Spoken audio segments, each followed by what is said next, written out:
بیوی پر بلا وجہ شک کرنا.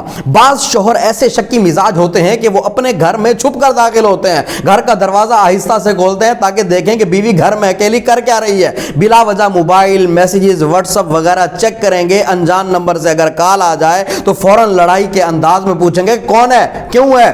تھوڑی دیر کے لیے بیوی فون نہ اٹھائے تو بھی شک میں مبتلا ہو جاتے ہیں, حالانکہ وہ باتھ روم میں ہو سکتی ہے, نماز میں مصروف ہو سکتی ہے. ایسے افراد کو سوچ سمجھ سے کام لینا چاہیے, اور اگر کسی معاملے میں واقعی شک پیدا ہوتا ہو تو باہمی رضامندی سے معاملے کو سلجھانا چاہیے. میاں بیوی میں عمومی طور پر کسی بات پر اختلاف ہو جاتا ہے اور رفع دفع بھی ہو جاتا ہے, لیکن ایک معاملہ ایسا ہے کہ جس کا رفع دفع ہونا بہت مشکل ہوتا ہے, اور وہ ہے ایک دوسرے پر شک ہونا. یہ ایک ایسا گندا مرض ہے کہ اگر بر وقت ختم نہ ہو یا اس کا مناسب حل نہ ڈھونڈا جائے تو بالآخر گھر برباد ہو جاتا ہے. بغیر کسی وجہ کے شک کرنا انتہائی گھٹیا عادت ہے. البتہ اگر کوئی ایسا سبب واقع ہو جس کی وجہ سے شک ہو اور بندے کی غیرت اسے شک کرنے اور اس کا حل تلاش کرنے پر مجبور کرے تو اچھی بات ہے. حدیث میں ہے کہ کچھ غیرتیں وہ ہیں جنہیں اللہ کریم پسند فرماتا ہے, اور کچھ غیرتیں وہ ہیں جنہیں اللہ پاک ناپسند کرتا ہے. اب وہ غیرت جسے اللہ پسند فرماتا ہے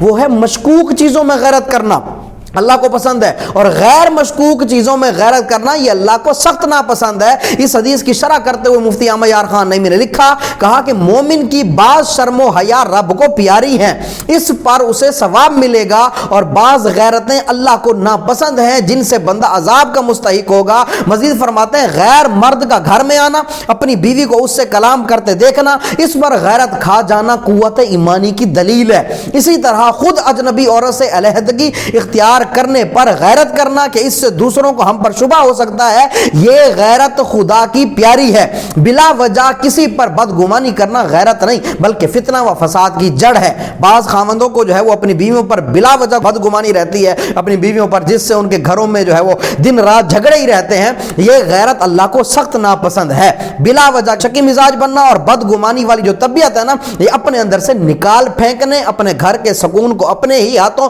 برباد مت کیجیے. اللہ پاک ہمیں اپنی پسند کا غیرت مند بنائے اور بلا وجہ کے شکی مزاج سے ہمیں اپنا پیچھا چھڑانے کی توفیق عطا فرمائے.